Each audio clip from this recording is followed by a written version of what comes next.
And I've already offered you the question on this one before we started. But the Jim Cornette match. So in our first interview, I asked you about a match you had with Jim Cornette. How come it was never on TV? And you said it was. And then I looked back and I actually asked Jim Cornette himself, and he said, well, a match between you and Jim Cornette was recorded, but you weren't happy with the outcome because you got some powder thrown in your eyes and you thought it made you look weak, and you mentioned it to Jim Hurd. And then it was another match was taped with you and Stan Lane. I've sort of given you pretty much everything that happened there, I suppose, but your memories of that day. Yeah. Again, understand that in that team, me and Johnny, when you look at the Midnight Express, and I'm not trying to analogize us to them, put us on their level, but, Bobby Eaton was the worker of that team. Stan was the dancing, good-looking, smiling guy. In our team, the office was constantly telling me, like, I had to stay in the ring. I had to be in the ring. I had to do the spots. I had to do that stuff. And Johnny be the Stan Lane guy. And they were constantly beating me over the head with that. If the match was like 50-50 of each of us, they would say, get him out of the ring more. You got to be in the ring more, stuff like that. It was a constant reminder from the company.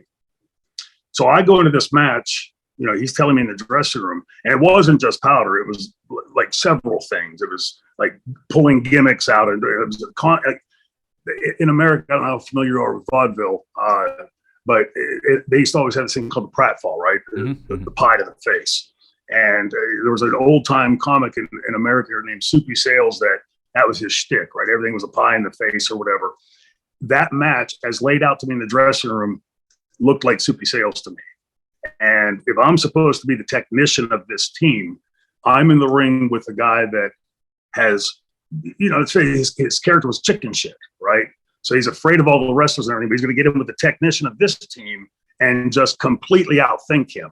And again, with any kind of storyline, there is a way. I always tell people we're only limited by what we create up here, right? So if there's a way for us to lay this out, Bobby or Stan hits the ring with the referee not seeing it, puts me down. Now Jim starts it, no problem. It wasn't that. It was me and Jim Cornette in the ring and him basically having his way with me. And pie and the tennis racket, and pull the foreign object out. And it was one thing after the next, after the next, after the next. And knowing in my head, my young head at that time, that it was horrible, the way it was laid out was horrible. Even worse once executed, because you could tell by the reaction from the fans. As I came through the curtain, old Gene Anderson, who I had a world of respect for, and he was a very, very droll guy. Like he always sort of right here, and just everything matter of factly. And I came to the curtain, and he looked at me and he went, "That was the worst thing I've ever watched." And I knew from that learned eye what I was feeling was accurate. Again, if there's a way we could have done that in hindsight, that it would have worked and told the story that was supposedly being told there as executed. Understand that at this time in the business, I'm still very much the junior member. And so I am at this point deferring to Jim calling this stuff in the ring. And there's got to be a copy of that somewhere. I'd love to today get a chance to watch that back, because in my head, it was the kind of thing that, like I said before, when you asked me about it, it did nothing to elevate Jim, because Jim was a chicken shit heel manager. It did everything to knock me down 10 steps. And, if I'm out there wrestling Flair, say, a year later, are the fans going to remember me getting powder in the face and choked and, slip on a banana peel and everything else? There's places for things and there's not places for things. Some things in wrestling work and some things don't.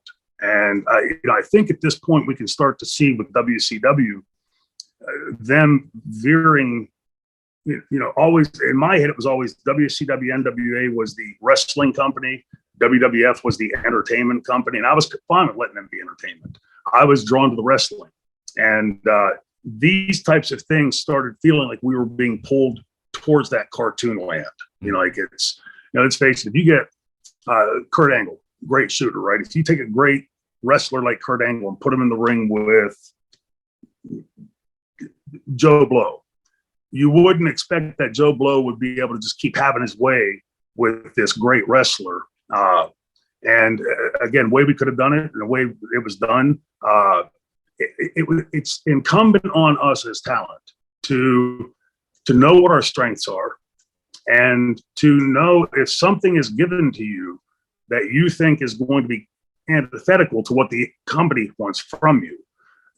It's incumbent to speak up. I didn't go to the dressing room and start yelling and screaming or go after Jimmy in the dressing room. I went to my boss and told him, this is exactly counter to everything you're telling me. So if you want me to keep going down this road, well, we'll just have you slip on a banana peel and get a pie in the face every week, or don't air that and do something different with it.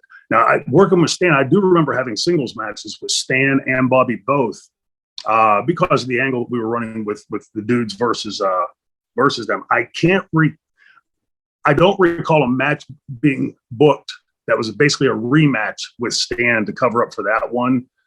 It might have been. I don't recall that.